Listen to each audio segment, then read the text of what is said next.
So internal energy, capital U. Capital U is notation for our class. You may see it as capital E in other courses or in some of the resources even I give you online. Again, just orient yourself to our notation, okay? So U represents total internal energy of the system. Internal energy is composed of two different parts. Who knows what they are? What two types of energy contribute to internal energy?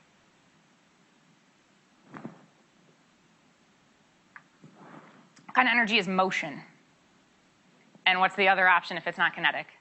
Potential. Beautiful. So U is going to be the kinetic energy contained in the system plus the potential energy contained in the system. Okay. Temperature, again, temperature is not energy, it's not heat. It is simply a measure that tells you the average kinetic energy of the particles in the system. It's a way to calibrate kinetic energy. It's a way to think about kinetic energy and to say that two systems have the same kinetic energy. Two things at the same temperature have the same kinetic energy. It is not in itself kinetic energy. Okay? It's a metric. So temperature is a measure of the average kinetic energy of the system. As temperature goes up, kinetic energy is going up.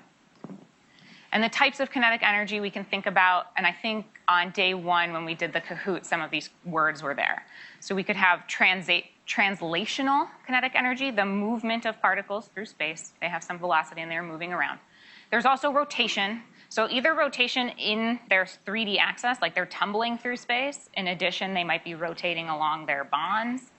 And then vibration is sort of beyond smooth, like manageable motion. This is like, look at those partially double bonds. We're actually like pulling on them and stretching them. Okay? So all types, and I mean, there's a lot of input that needs to happen here. We need to be at a pretty high temperature for stuff like this to happen. Okay? Where is the potential energy stored?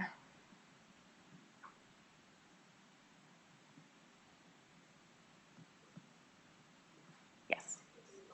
In the bonds. Okay, so inter or intramolecular interactions or bonding. So intramolecular meaning I have water. It has two covalent bonds in it. Those are bonds that are storing potential energy.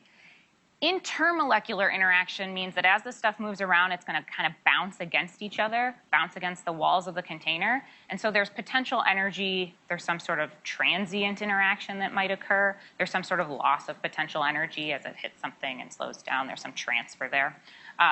Don't worry too much about that.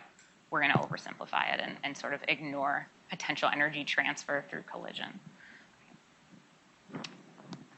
So if we want to look at the change in internal energy of the system, so a system has internal energy. Just right there, right now, it's at some temperature, so there's some motion to the molecules. Whatever bonds are contained in there, there's some existing potential energy, so I can have a measure of internal energy of a system just sitting on the table. Okay? Which means I can calculate a change from one position to the next, one state to another. So change in internal energy, and this will become more relevant. We have a couple slides about it later, and then even more so on Monday, we'll talk about whether something can be measured in a state or whether you cannot measure heat as a state. You can't measure work for a system. It requires change. Heat has to flow, work, something has to move for work to happen. So we can't just say a system has work or has heat. But a system has internal energy, and the change given by that capital, that delta, is final minus initial, or change in kinetic plus change in potential. So if you wanted to change kinetic energy, again, you could put in heat, and we'll define this in more detail as we go, to raise that temperature, move those particles faster. And eventually, if you put in enough heat, you could break those bonds. Okay? Temp doesn't equal heat, but as temp goes up, U goes up. Okay? And so this is a figure for future slides. I pulled it out of a different slide deck, but I put it here just to kind of remind you that we haven't defined ideal gas yet, although I imagine most of you are already familiar. But with an ideal gas, all of the heat that goes in goes to kinetic energy. We're going to, spoilers, assume ideal gases have no potential energy. They don't have any bonds. And we imagine their collisions with each other are perfectly elastic. And there's no potential energy involved. Just for the ideal case, make the math easy. So any heat going in would go exclusively to kinetic energy changes. All these arrows are bigger now. They're moving faster. Whereas as soon as you have more complicated molecules, heat goes into two things. It goes into moving the molecules faster, but it also goes into rearrangement of the bonds, maybe cis to trans conformational changes, things that require more energy input. Some of the heat could do that instead. Okay? Like I said, we'll talk about this more when we actually talk about putting in heat to unfold a protein and start to get it to change its conformation. What is the definition of combustion? What is a combustion reaction at sort of the most general level?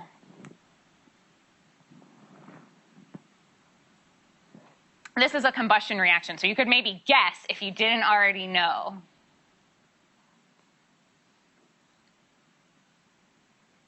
Sure. Carbon dioxide in water? Okay. Does it have to be carbon dioxide? That has 6 oxygens and glucose. So it's just a hydrocarbon, okay? Some hydrocarbon molecule plus oxygen, and the important part is what it spits out on the other end is it, oh, you said it produces CO2 and water. I was like, I'm on the wrong side of our reaction. Yes.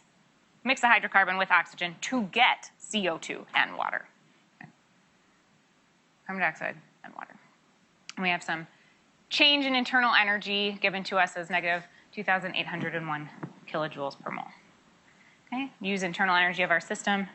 Change in U is U final minus U initial. So a negative change in internal energy indicates an exothermic reaction.